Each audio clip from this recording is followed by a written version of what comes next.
el tema es la festividad de la Santa Cruz, y aunque estamos ya a muchos días de que ha pasado esta fiesta, es interesante que sepamos de dónde viene o qué significa esta fiesta que solamente en México está asociada a la construcción, a los ingenieros, a los albañiles, a los ayudantes de los albañiles, a los matacuaces, a los que llevan los materiales, en fin, todos los que tienen que ver con la industria de la construcción, celebran el Día de la Santa Cruz. Pero es muy importante que sepamos qué, de dónde viene o por qué esta festividad.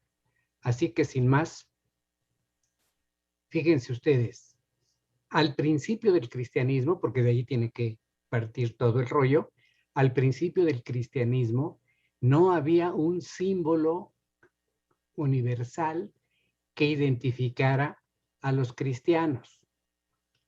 El que se hizo más popular y que se usó en muchas partes fue este que estamos viendo, el pez, ictus. Ictus es lo que está diciendo en griego, ictus, pez, porque cada una de estas letras griegas son las iniciales de una frase que dice Jesús Cristo de Dios Hijo Salvador. O sea, Jesucristo Hijo de Dios Salvador, si lo ponemos organizado. Este era el símbolo que más usaban los cristianos.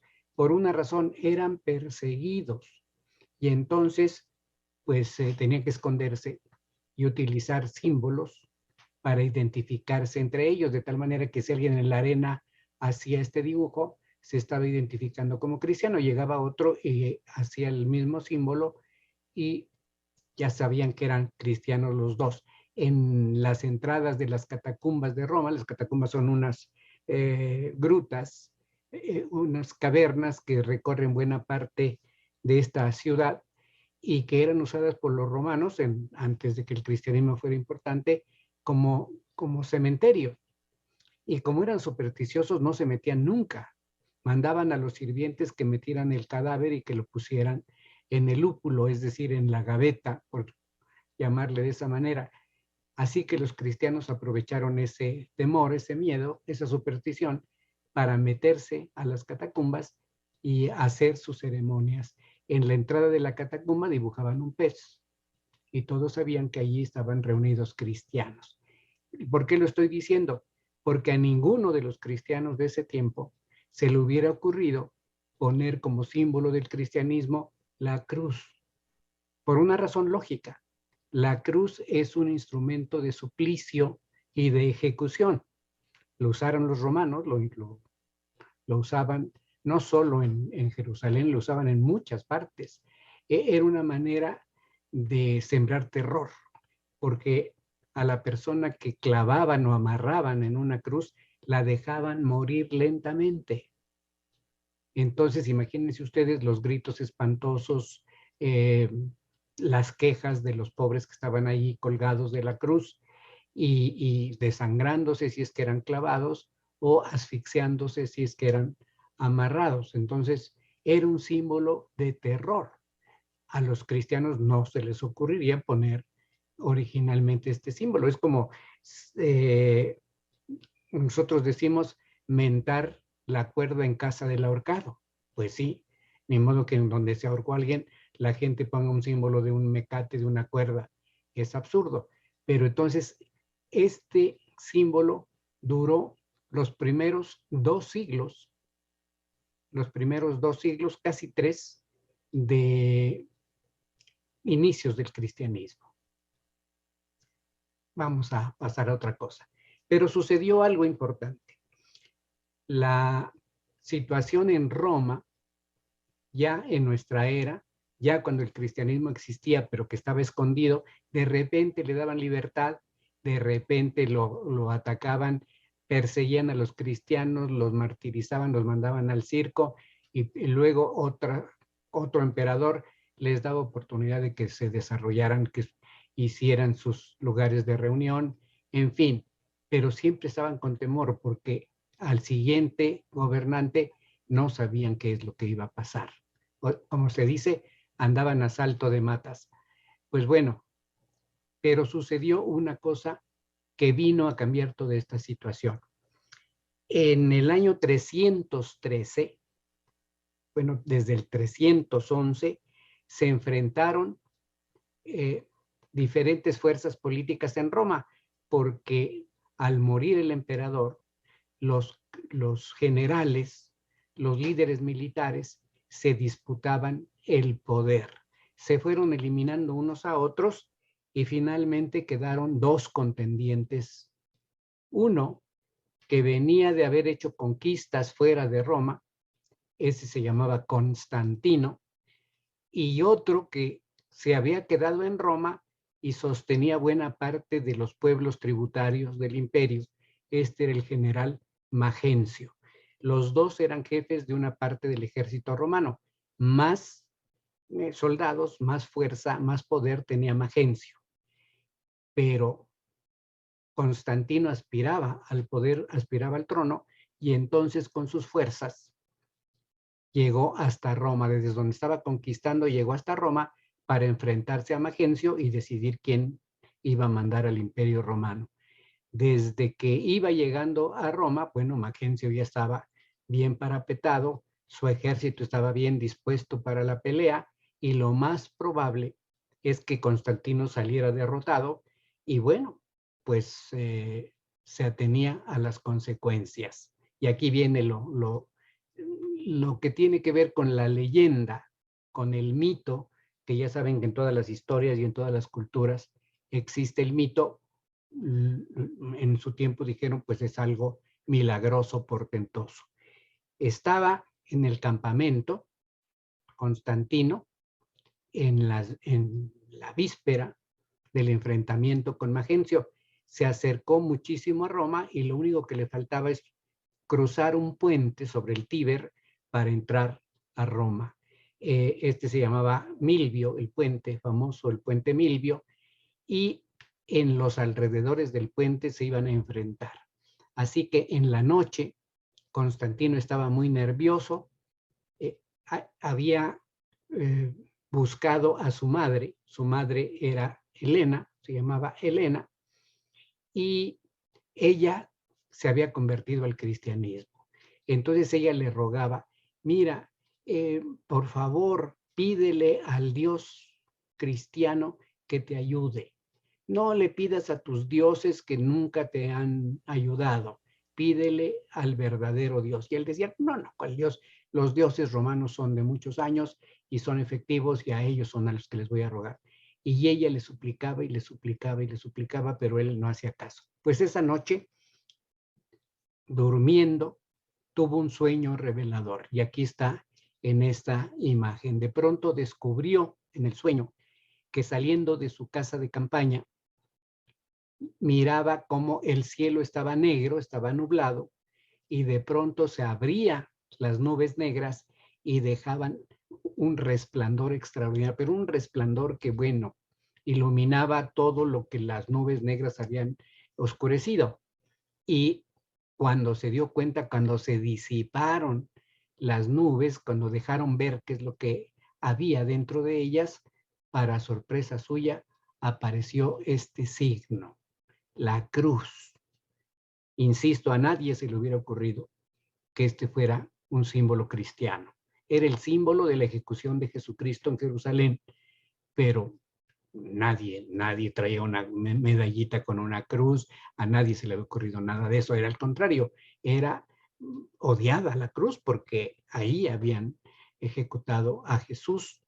Entonces se le aparece de pronto, y aquí la vemos pues sostenida por los ángeles, ve la cruz y se espanta porque pues él no sabía por qué estaba esa asociación, y de pronto retumba en todo este ambiente una voz fortísima que le dice: Inoc signo vinces, con este signo vencerás. Y se queda mirando y dice, ¿qué es eso? es lo que mi madre me está pidiendo, pero su madre no le había dicho nada de la cruz. Le había dicho que le rezara al Dios cristiano. Y entonces dice, no, no, no, no, estoy obsesionado por lo que me dice mi mamá, para nada. Despierta muy temprano para organizar a las tropas, para empezar a formar los escuadrones que se van a enfrentar contra Magencio, y de pronto, dice la leyenda, el cielo, que estaba negro porque era época de lluvias, se vuelve a abrir y se ve el gran resplandor, pero en este caso ya no es la cruz como la estamos viendo, sino que las propias nubes formaron una cruz. Y él, aunque dicen que todos los que estaban presentes oyeron, pero creo que él era el principal, escucharon otra vez el grito de Inoc signo vinces, con este signo vencerás. Inmediatamente pidió ayuda, pidió consejo. Pero alguien se está metiendo o algo, o estaba yo escuchando por ahí una voz. Bueno, si no me están llamando la atención, sigo. Y entonces le dijeron, pues este sueño es premonitorio, este sueño es premonitorio. Lo que debes hacer es poner este signo que te están diciendo misteriosamente en los escudos de tus soldados. Y entonces lo pusieron en los escudos de los soldados, así como pudieron, improvisados, y se desató la gran batalla. Constantino, que tenía menos poder, menos tropas, era inferior en la situación militar a Magencio, empezó a luchar denodadamente y sus tropas fueron avasallando a las de Magencio, al grado de que, caída la tarde, estaba totalmente vencido Magencio, y dicen que al darse cuenta de esta derrota, se tiró al Tíber y se ahogó. Con esto Constantino quedó como el gran triunfador y el nuevo emperador del Sacro Imperio Romano. Fue alabado por todos y por eso lo vemos aquí. Su madre, Helena, pues contentísima, le dijo, eso es un mensaje para que te conviertas al cristianismo. Y él no obedeció totalmente a su mamá.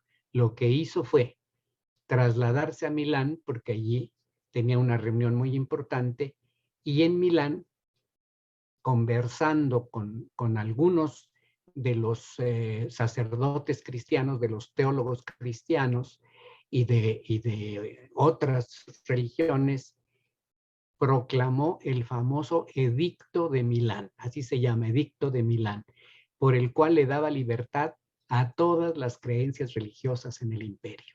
Ya no iba a ser una religión única de los dioses romanos, sino que cada quien podía tener sus propios dioses sin que nadie lo persiguiera, dándole especial atención a los cristianos. Por eso lo vemos aquí en este icono griego, a donde se ve junto a su madre.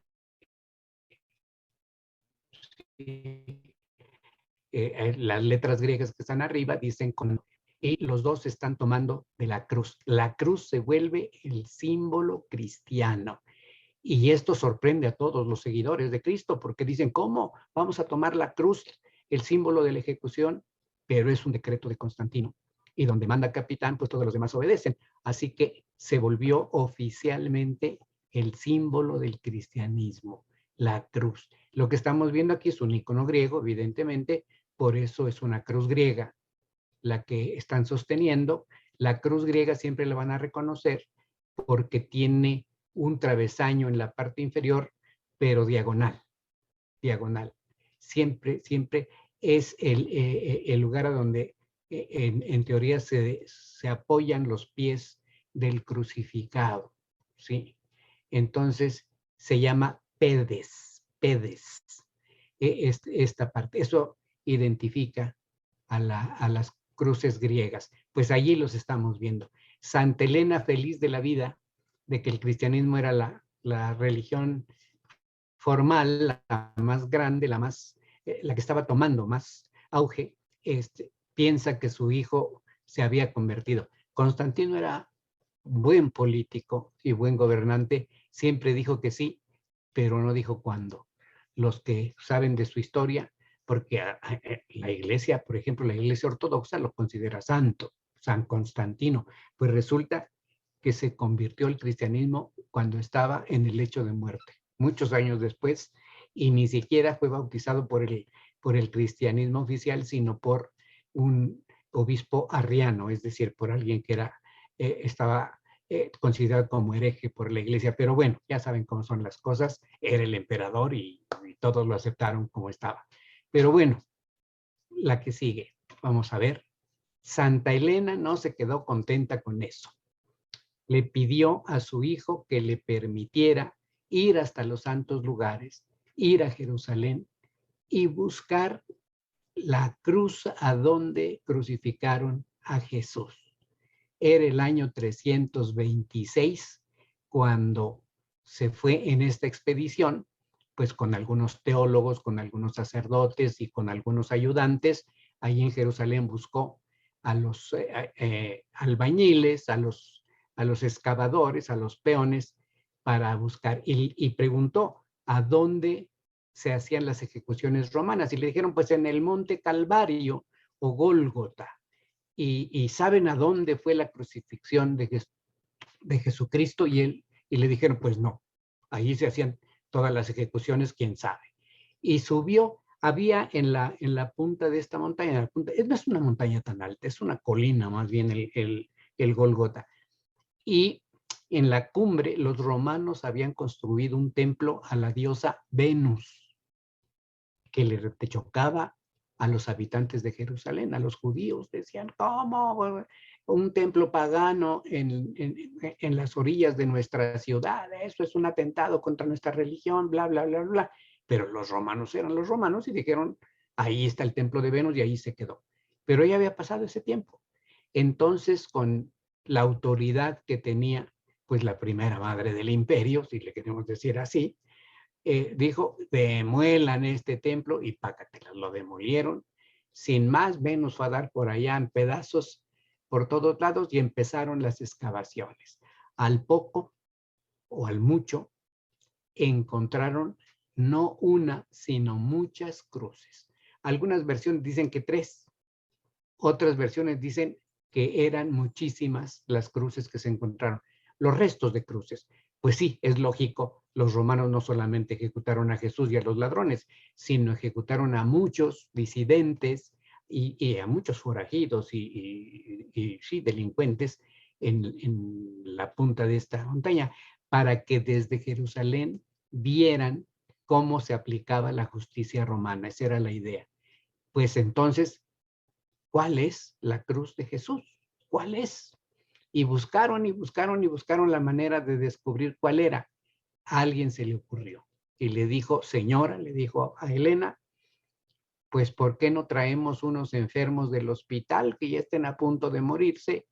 Y si los tocamos con la madera de estas cruces, pues seguramente con la buena se va a curar. Y así lo hicieron. Por esto en esta pintura medieval se ve cómo están sacando las cruces, y en el momento en que ponen una, claro que pusieron las cruces completitas, que eso es absurdo porque habían pasado, imagínense ustedes, pues 300 años de la crucifixión de Jesús. La madera enterrada no dura, se desbarata, quedan astillas, quedan pedazos, en fin. Encontraron pedazos, dice la historia oficial. El pintor pues quiso demostrarnos que eran las cruces, y aquí vemos cómo las sacaron. Pero fíjense ustedes cómo empieza la idea de asociar la cruz o las cruces con los constructores, en este caso con los demoledores del templo y con los excavadores de la cima del monte Gólgota. El momento en que ella está mirando, Elena, que ya tiene la aureola, porque pues evidentemente la iglesia ortodoxa y la iglesia católica la canonizaron, Santa Elena. incluso Santa Elena de la Cruz. Bueno, está mirando cómo están sacando las otras cruces y en el momento que le ponen la cruz en la cabeza a la enferma, sana. Primero le pusieron una, no pasó nada, le pusieron otra, no pasó nada, en fin. Y al ponerle esta, la mujer se incorpora del lecho y queda curada. Y entonces, aquí ven cómo están haciendo la excavación. Ahí está Elena, ahí están los ayudantes. Bueno, en toda la gente que se llevó para la excavación, hasta el bufón, este señor que está allí como de minifalda, ese es el bufón. Yo creo que no hacía reír a nadie este señor con esas fachas, pero bueno, supongamos. Ahí están encontrando las cruces y tocan a la mujer que sana. No está conforme Elena, dice, ¿qué tal si de la emoción se curó? Y entonces traen a un agonizante que ya no podía ni hablar, tocan con el mismo pedazo de madera que se había incorporado la mujer y el hombre recupera completamente la salud. Y por si fuera poco, se recoge esa madera y se lleva hasta el lugar donde, en la cárcel, donde hay un reo que van a ejecutar. Ya no se usaba la crucifixión, entonces lo ejecutan y lo tocan con la cruz y recupera la vida, resucita. Y entonces dicen, fíjense, esta es la vera cruz, la vera cruz, la verdadera cruz. Eso significa vera, en latín vera es verdadera, la verdadera cruz. ¿Y para qué les platico? La cruz se vuelve el símbolo del cristianismo y se extiende por todos lados. Aquí estamos viendo a un caballero del temple con el símbolo de la cruz en su capa, en su pecho, en el escudo, aquí no está el escudo, pero bueno, es un caballero templario, es decir, el que cuida el templo de Jerusalén, pero es un buen ejemplo de estos guerreros que desde Europa fueron a rescatar los santos lugares cuando cayeron en manos de los otomanos, los cruzados, cruzados de cruz, por eso se llaman así, los cruzados. La cruz se volvió el símbolo universal del cristianismo. Aquí los tienen. ¿Y qué hizo Santa Elena? Pues como todo mundo se peleó, el Papa le dijo, pues esa madera tiene que venir a Roma, porque esta es la cabeza de la iglesia. Y Constantino para entonces ya había decidido que la capital del imperio era la antigua ciudad de Bizancio, que sus allegados, como siempre, dijeron, no, que ya no se llame Bizancio, se va a llamar Constantinopla, en honor de Constantino. Fíjense que ese tipo de alabanzas se han dado todas las épocas para con los políticos poderosos. Bueno, en fin, ¿qué hicieron? Pues porque mandaron un buen trozo de la cruz, unas astillas grandes, a Roma. Otras se quedaron en Constantinopla y cayeron en manos de los turcos otomanos cuando conquistaron esto y hasta pidieron rescate por esta reliquia. Y muchas astillas se difundieron por todo el mundo.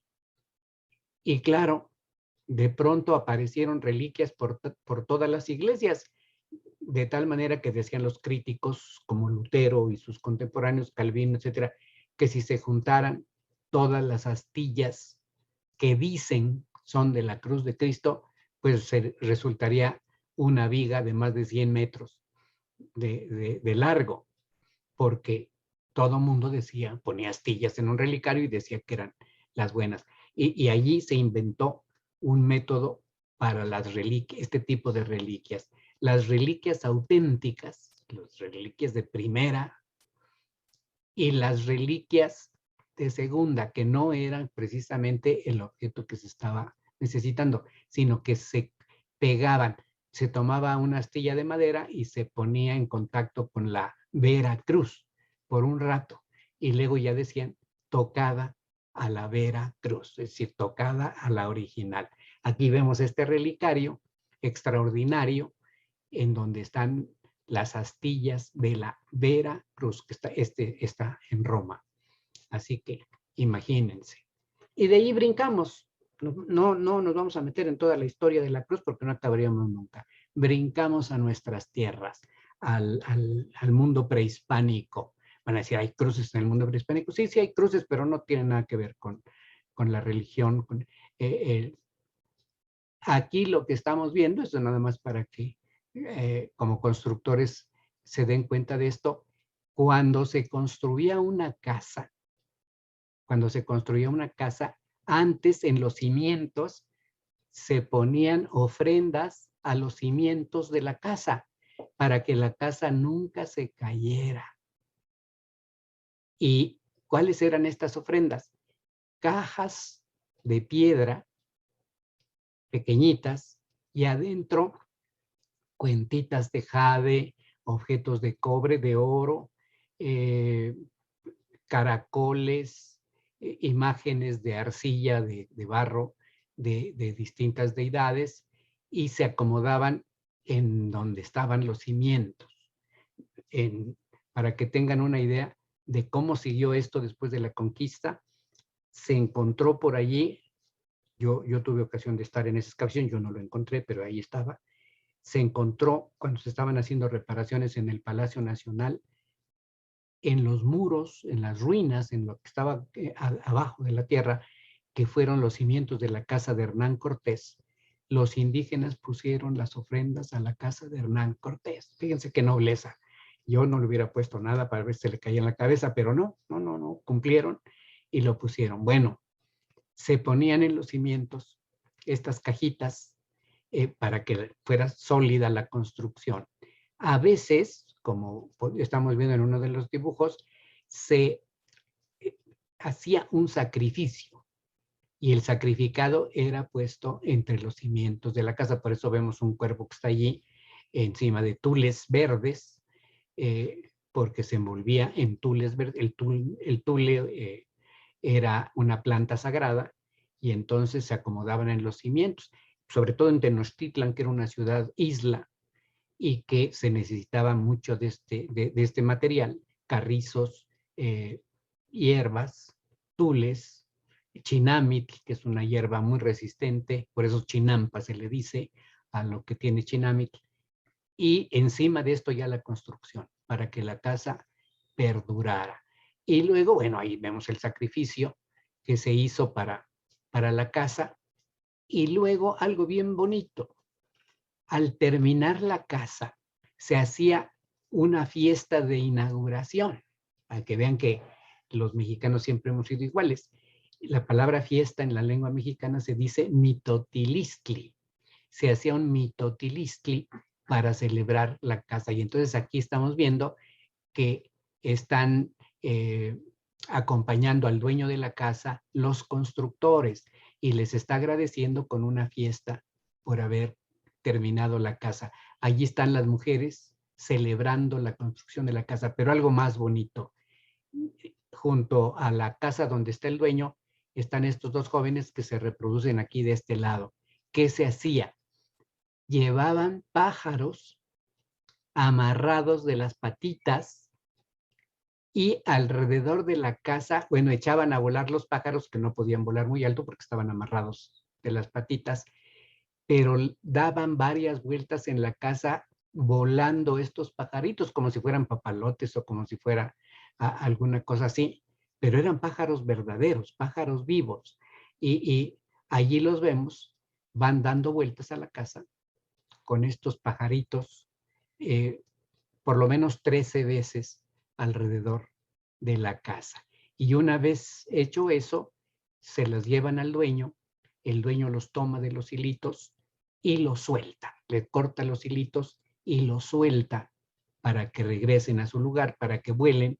Esto es buen augurio para la construcción de la casa. Claro, no hay asociación de ninguna cruz, es simplemente un dato para que sepan cómo era de importante una construcción. Y bueno, termina la época prehispánica, llega la conquista y poquito después de la conquista termina en 1521, estamos cumpliendo 500 años de ese acontecimiento, que se cumplirán el 13 de agosto próximo, los 500 años, pero en 1524, o sea, 3 años después, arriban a estas tierras los primeros religiosos misioneros, 12 franciscanos, que llegan a imponer la cruz en estas tierras. Esta pintura mural a la grisalla, porque está en gris y blanco, se encuentra en el convento franciscano de Huejotzingo. Allí pintaron a los 12 religiosos y sus nombres están arriba, ¿sí? Fray Miguel de Jesús, Fray Antonio de Ciudad Rodrigo, Fray Juan de Rivas, y del otro lado, Fray Martín de Valencia, que era el jefe de ellos, Fray Francisco de Soto, pero el que sigue es Fray Toribio Motolinia. Fray Toribio Motolinia es el fundador de Puebla. Él es el fundador de Puebla, pero además quien tiene que ver mucho con nuestro tema. Así que vamos a verlo. Aquí está Fray Toribio de Benavente o Motolinia. Él es de los primeros 12. Desde que llega, se da cuenta de la terrible situación que hay en esta tierra, la explotación y misericordia de los conquistadores para con los indígenas. Los 12 franciscanos se vuelven defensores de los indígenas y se enfrentan a los españoles que hasta les van a faltar el respeto golpeándolos en algunas ocasiones, y conste que entonces era una cosa gravísima golpear a un eclesiástico, a un sacerdote, de tal manera que pues Fray Toribio se vuelve defensor de los indios. Su idea de fundar una Puebla de españoles es precisamente para que los que andan de vagos, que no tienen oficio ni beneficio, vengan a esta ciudad y trabajen. Una de las características de la ciudad de Puebla es que se pueble de españoles que no quieran encomienda, que renuncien a la encomienda, es decir, a tener indios a su servicio y que trabajen con sus propias manos. Esa es la idea de Fray Toribio y de sus compañeros. Por eso se hace la Puebla de españoles, no para que nos creamos la gran cosa y somos españoles a diferencia de los otros, bla, bla, bla. No, no, no, no. Bueno, Fray Toribio escribe, es un cronista, además de defensor de los indígenas, escribe sus memorias, sus memoriales, o historia de los indios de la Nueva España, como le hemos puesto a los investigadores. Allí lo están viendo. Él, cuando llega a Veracruz con sus compañeros, bajan del barco y Cortés les ha mandado soldados con caballos para que a caballo vengan a encontrarse con él en Tlaxcala. Ellos rechazan los caballos y dicen, somos pobres, nuestra regla de la orden no nos permite montar a caballo, así que nos vamos a pie. Y a pie de Veracruz hasta Tlaxcala. ¿Se pueden imaginar cómo llegaron en esa caminata? Pues se encuentran a Cortés en el mercado de Ocotelulco, era el gran mercado de Tlaxcala, y los indígenas se sorprenden de ver cómo los españoles corren a encontrarse con estos hombres que vienen sucios, se hincan y les besan la mano o besan el cordón que traen a manera de cinturón. Empiezan los indígenas a murmurar y Fray Toribio, que tiene buen oído, se da cuenta que repiten mucho una palabra, motolinia, motolinia, motolinia, motolinia, y pregunta al traductor, ¿qué significa motolinia? Y el traductor con mucha pena le dice, significa sucio, desarrapado, mugroso. Y dice, me gusta, de hoy en adelante me voy a llamar Motolinia. Y así cumplió. Se murió hasta 1569, siempre haciéndose llamar Motolinia. Pues bueno, él es el que nos relata cómo los frailes impusieron el símbolo de la cruz. Pues no lo conocían los indígenas como elemento religioso. La primera cruz la pone Hernán Cortés en Zempoala, pero dura lo que al triste la alegría, porque en cuanto sale la tumba, la tiran, la ponen en el fuego. Así que no es permanente. Los frailes sí. En Tenochtitlan van a poner una enorme cruz de 30 metros de alto, nos dicen. Y aquí están diciendo que cuando se puso la cruz huyeron los demonios. Por eso están allá, ven todos los demonios que están huyendo y los frailes pues venerando la cruz. Así que, y aquí vemos, esta sí es el lienzo de Tlaxcala. Hernán Cortés está saludando a Xicoténcatl, el gobernante de Tizatlán, una de las 4 señoríos de Tlaxcala. El texto de arriba dice, se abrazaron en Tlaxcala, se abrazaron en Tlaxcala, ¿sí? Icmon Aguateque Tlaxcala. Fue Tizatlán el primer lugar donde formalmente se colocó la cruz. Tizatlán está en las orillas de la ciudad de Tlaxcala, a donde se hacen unos preciosos bastones y cosas de madera que luego dicen que son de Apizaco, pero no son de Apizaco, son de Tizatlán. Pues bueno, allí se colocó por primera vez la cruz en nuestras tierras de manera formal. Aceptó Xicoténcatl, que Xicoténcatl era un viejito y estaba gordo, y aquí en el lienzo pues le hicieron Photoshop, como sería el equivalente de ese tiempo, lo pusieron requete joven. Este lienzo es del siglo XVI y ahí está la cruz. Y bueno, el mismo Cortés impone la cruz a donde quiera que llegue. Allí se ve, así es el dibujo de malo, no vayan a pensar que está mal tomada la foto.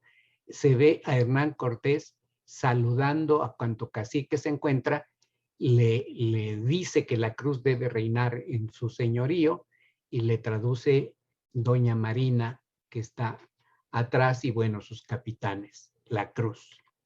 Y luego, la cruz se vuelve tan importante que los indígenas ven que los frailes andan buscando donde quiera que haya adoratorios a los dioses antiguos, los destruye y ponen una cruz, pero principalmente la ponen encima de los cerros y de las montañas.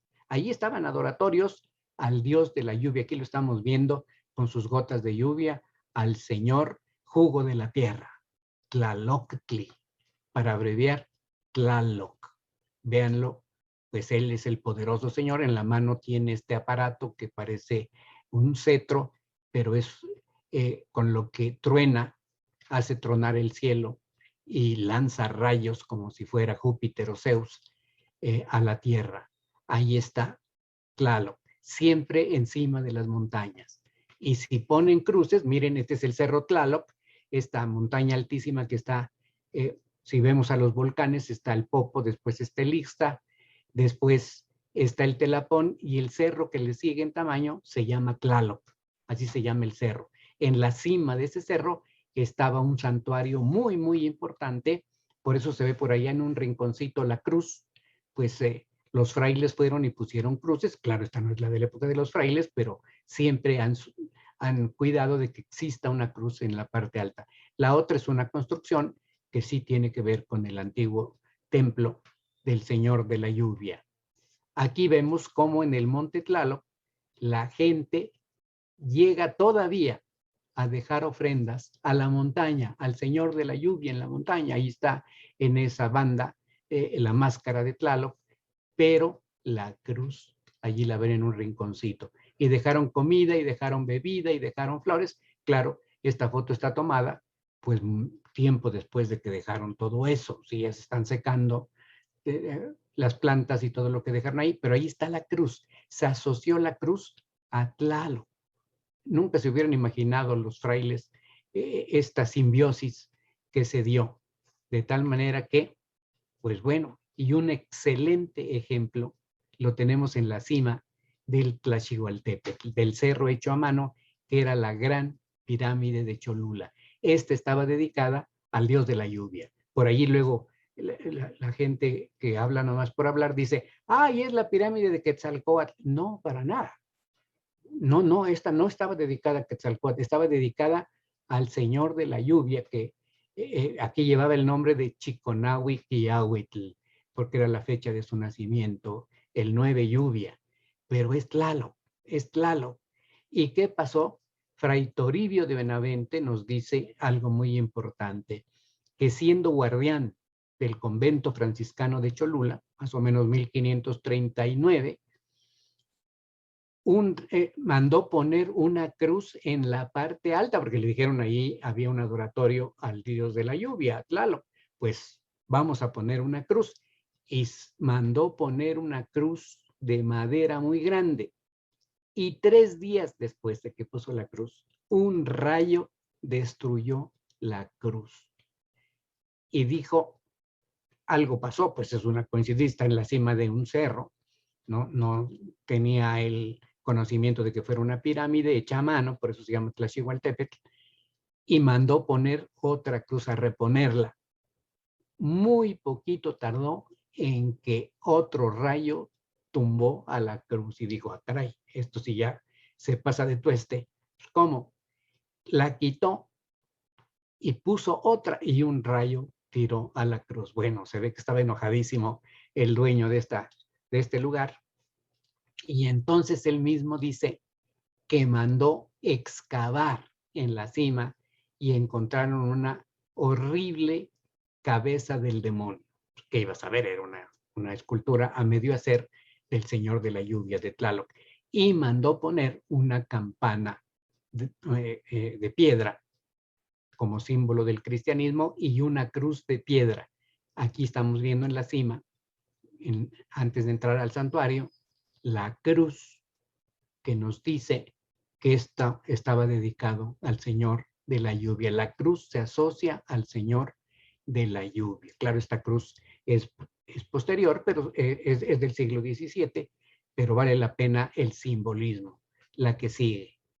Y claro, los españoles pusieron a los indígenas a trabajar como locos en la construcción de las ciudades de Tenochtitlan, que se convirtió en la Ciudad de México, de Valladolid, que se convirtió, perdón, de Guayangareo, que se convirtió en Valladolid, de Tijó, que se convirtió en Mérida, así. Encima de cada antigua ciudad indígena se empezó a construir la ciudad española. En Puebla no, porque no existía nada, no había nada y Puebla se empezó de cero, de nada, donde no había estorbos. Pero aquí sí, destruyeron una cosa para construir otra. Y todos los indígenas tenían que participar. Parte del tributo que tenían que pagar a los españoles era en mano de obra, en mano de obra. Venían de los pueblos a las ciudades y no les pagaban nada, ni siquiera la comida. Y a veces eran tan abusivos que los obligaban a traer los materiales de construcción. Esta ilustración del Códice Florentino habla de ese trabajo incesante de los primeros constructores indígenas en la época virreinal. Ahí están construyendo, bueno, pues primero que nada, las iglesias. Y aquí vemos a uno de ellos cargando una viga y subiendo las escaleras. Y aquí está la clave del asunto. Aquí está el chiste de la payasada, como dicen los eruditos. Aquí vemos a un carpintero, pues había buenos carpinteros en estas tierras, pero no conocían las herramientas que trajeron los españoles y pues rápido se hizo. Aquí vemos en este documento cómo el virrey, don Luis de Velasco, está dando órdenes para que los constructores se distribuyan. Y ahí están pues los albañiles, los carpinteros, los encaladores, en fin, todo el gremio de la construcción en esta ilustración tan interesante ya de la época virreinal, por supuesto. Y arriba está las cantidades que tienen que pagar como tributo. Ese atado de cañas con una banderita significa 20. 20 de esto, 20 del otro, bueno, 20 cargas, 20 cargas, 20 cargas, 20 cargas, y luego allí nada más 4, ¿sí? De otro tipo de tributo que se tiene que pagar. Bueno, y estas ilustraciones pues son muy, muy exageradas, pero no crean que tanto. Los pobres indígenas subían y bajaban, llegaban con las piedras, llegaban con la cal, llegaban con todo lo necesario para la construcción y subían y bajaban. Sabían hacer andamios, se hacían desde la época prehispánica, pero aquí empezaron a hacerlos rapidísimo porque los españoles siempre estaban urgidos de terminar. Ya apúrense, los maltrataban, los golpeaban, en fin, para que subieran a construir.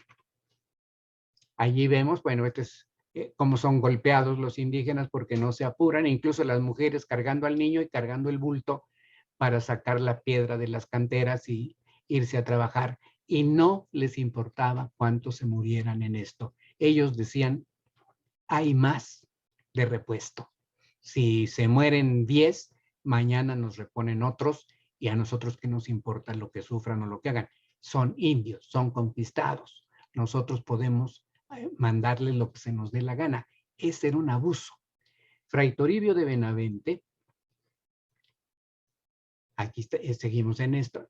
Fray Toribio de Benavente es que en sus memoriales escribe una cosa contundente. Dice que así como Egipto fue castigado con plagas por no dejar salir a su pueblo elegido, así los indígenas sufrieron plagas que Dios les mandó porque eran reacios a admitir la verdadera religión. Y empieza a enumerar cuáles eran las plagas que habían padecido los indígenas. Y una de estas plagas dice la construcción de la Ciudad de México y las otras ciudades.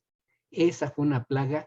Dice, los indios morían a raudales, es decir, muchísimos. Y no importaba cuántos se murieran, todos los días morían. Y nosotros, por más que queríamos defenderlos, no éramos suficientes ni nos obedecían tanto como para detener esta explotación.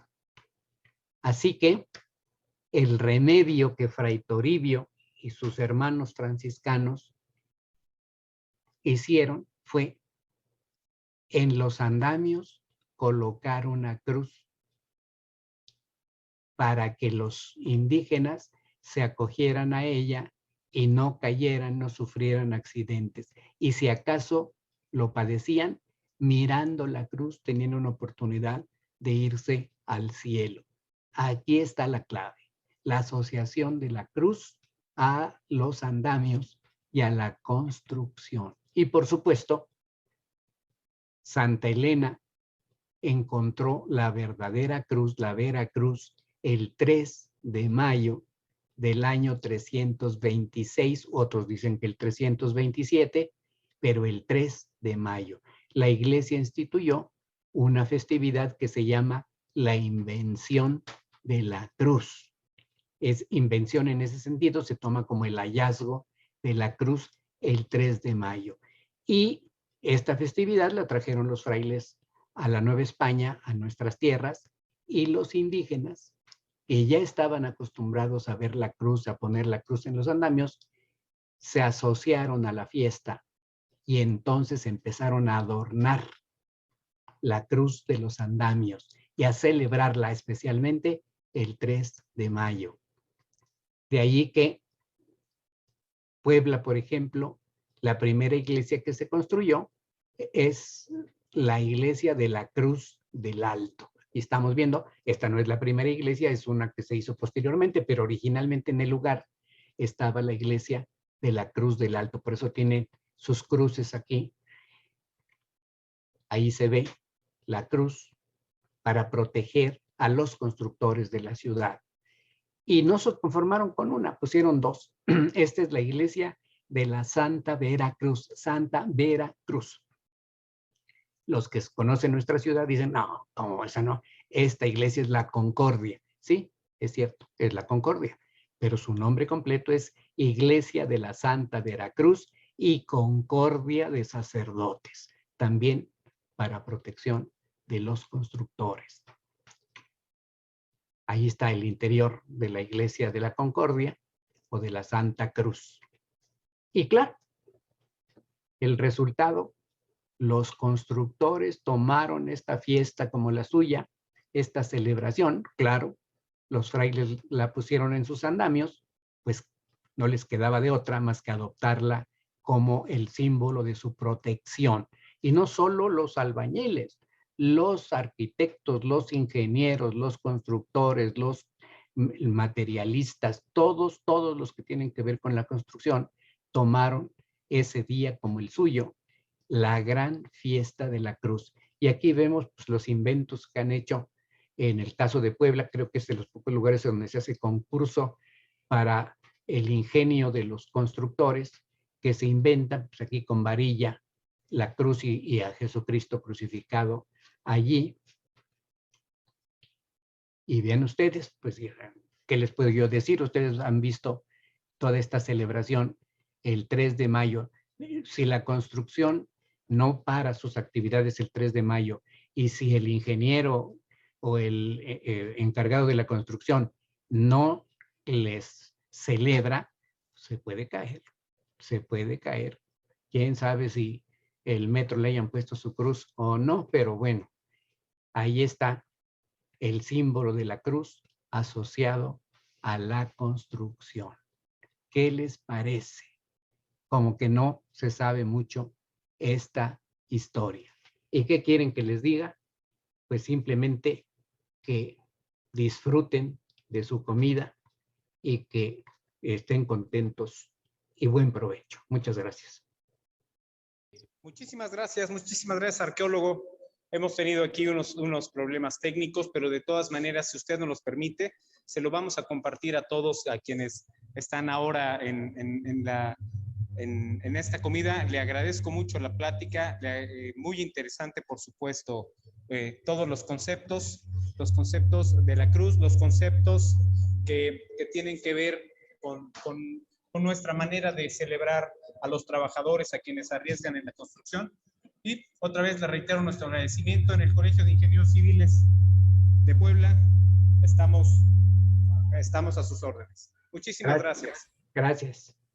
Y aquí le vamos a mandar el reconocimiento. Me voy a permitir leer el reconocimiento. El reconocimiento es al arqueólogo Eduardo Merlo, que le otorga el Colegio de Ingenieros Civiles por su plática, la reseña de la Santa Cruz, que se ha realizado el día de hoy, 21 de mayo de 2021, con un valor curricular para usted de 3 horas. Atentamente, un medio físico digno para una vida mejor, del Colegio de Ingenieros Civiles del Estado de Puebla. Muchísimas gracias. Gracias y felicidades. Muy amable.